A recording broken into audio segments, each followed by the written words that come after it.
Greetings and salutations, everyone. Today we're going to continue our look at the Vietnam War. We're going to look at some of the aspects of the full conflict. So let's get started.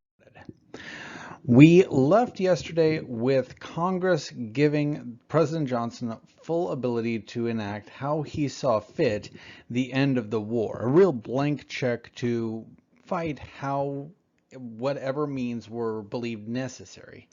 And the tactics that are used against the Viet Cong, against the communist Vietnamese, was for these very large bombing runs, what became known as Operation Rolling Thunder, where just thousands and thousands and thousands of tons of explosives were dropped on North Vietnam, or not dropped on communist held areas in South Vietnam.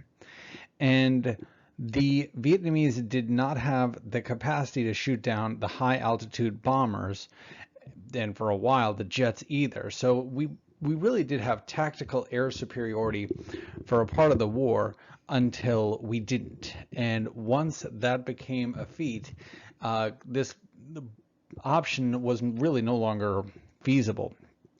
By the summer of '65, just 2 years in, the U.S. was dropping about 5,000 bombing, where there were 5,000 bombing raids happening every single month.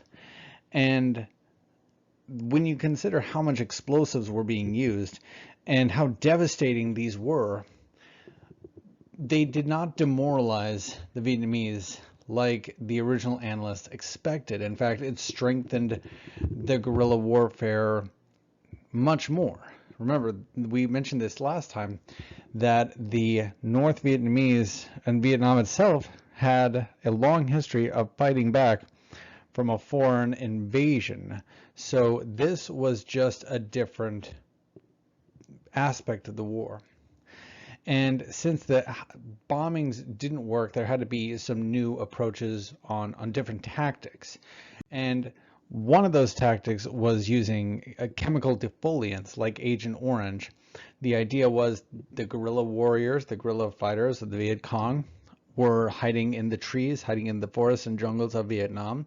So this stuff dropped from planes, stripped all the leaves off of every tree, and kind of killed them all. So if that was gone, then the natives would have nowhere to hide. But again, when you're fighting for your country and a foreign invader starts killing all the plants, it doesn't make you want to give up more. It really kind of makes you want to dig in more, fight more. The Viet Cong spread throughout South Vietnam. One of the big questions was, how were they constantly having new soldiers, new guns, new weapons, new everything? And there were a couple of reasons that had slowly started to come into existence. One of them was that members of South Vietnam were assisting the communist Viet Cong, and the other was the creation of the Ho Chi Minh Trail, which started in North Vietnam, and you can see on the map here, and then goes through Laos and Cambodia to resupply forces all throughout South Vietnam. And this was a real game changer, because Johnson had ability and authorization from Congress to fight in Vietnam, but didn't believe in expanding the war and widening the war. He believed that if we took the fight into Cambodia, into Laos, it would become a slippery slope, the kind of thing that we just were never going to win. We had to keep our force, from Johnson's perspective, in South Vietnam. And when the bombings didn't work, the thought was, let's just deploy more conventional soldiers, and we'll be a presence in Vietnam, will be a presence in the country, and will ensure that the communists will never gain a strong footing. And this was met with almost immediate problems. The Undersecretary of State said that this is not going to win, said that we will never win in Vietnam, and we needed to get out now before it got worse. And Undersecretary Bell was quietly removed after that. The idea that America was going to lose this war was not the kind of thing people wanted to consider. When you considered the years that had gone into this, the amount of money that had gone into this, to then ultimately lose was something that the administration didn't want to admit. Not publicly yet. And eventually all of this does come out in a really tremendous way, which will be addressed in part 3 of this video. The American soldiers start engaging in what were essentially search and destroy operations to find the Viet Cong, to find the communist soldiers wherever they could, in whatever village they could find them. And this proved very bad, because the Viet Cong, as soldiers went, didn't dress in conventional uniforms. They wore the same things everyone else was wearing. All they'd have to do to escape would be enter a village, enter a city, enter any crowded place, and they'd disappear and look like everyone else. And this became a larger, how do you fight this kind of enemy problem? These entrenched guerrilla warriors were fighting a war of attrition against the United States, and they were winning. The credibility gap begins when General Westmoreland gets on TV and tells people, we are winning the war. The sacrifices are bad. Yes, people are dying, but we are winning. We are bringing democracy to Vietnam. We are bringing freedom to Vietnam.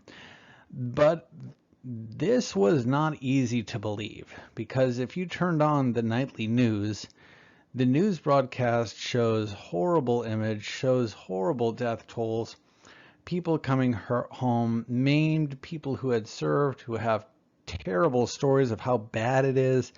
And all at the same time, you're hearing from the leader of your armed forces, no, everything's going to be fine, we're winning. It's hard to believe this. And this credibility gap would lead to a rising opposition of the war.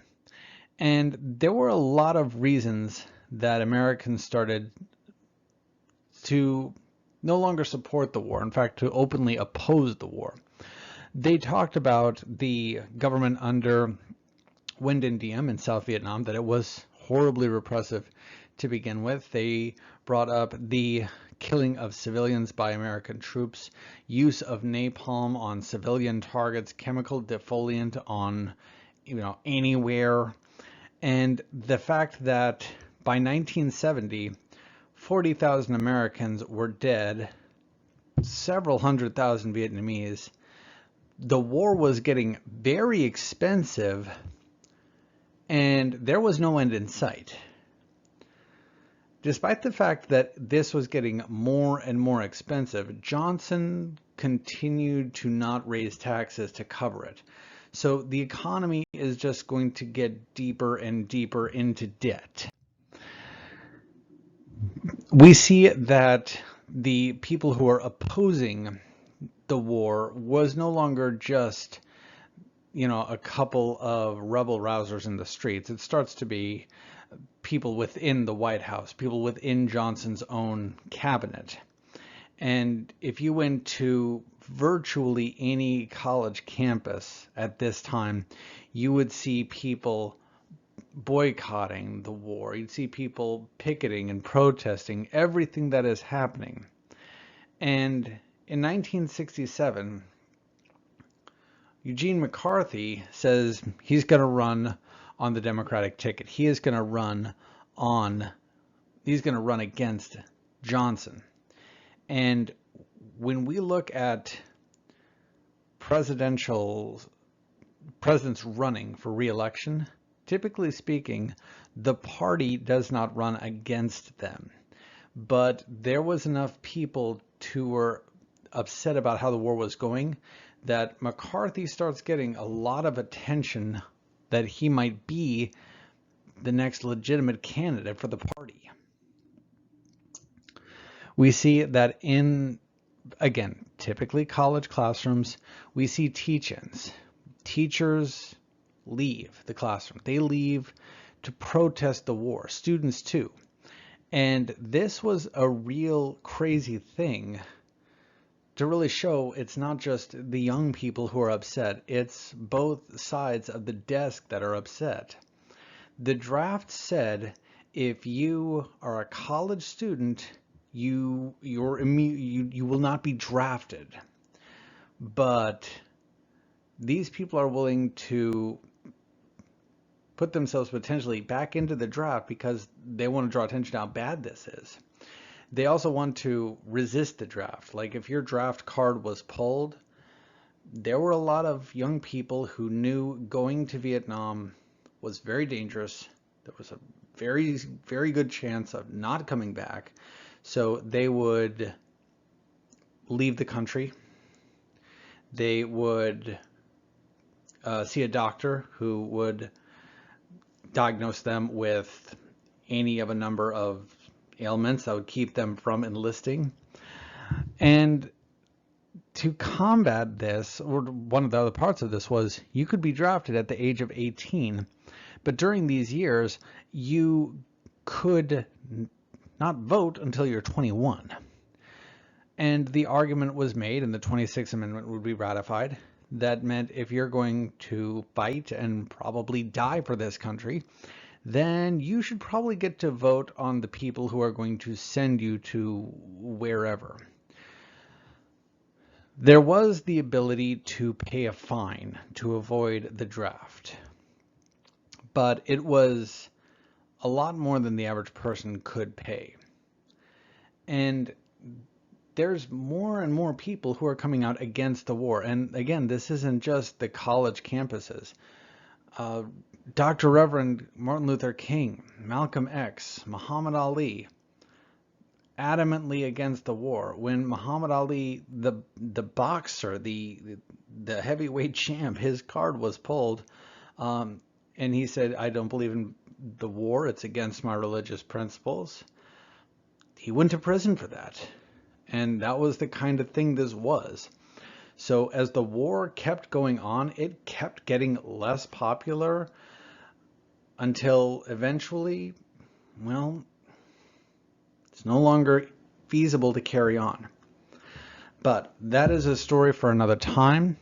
Today we talked about the resistance to the war. Hope you learned something. I'll see you next time.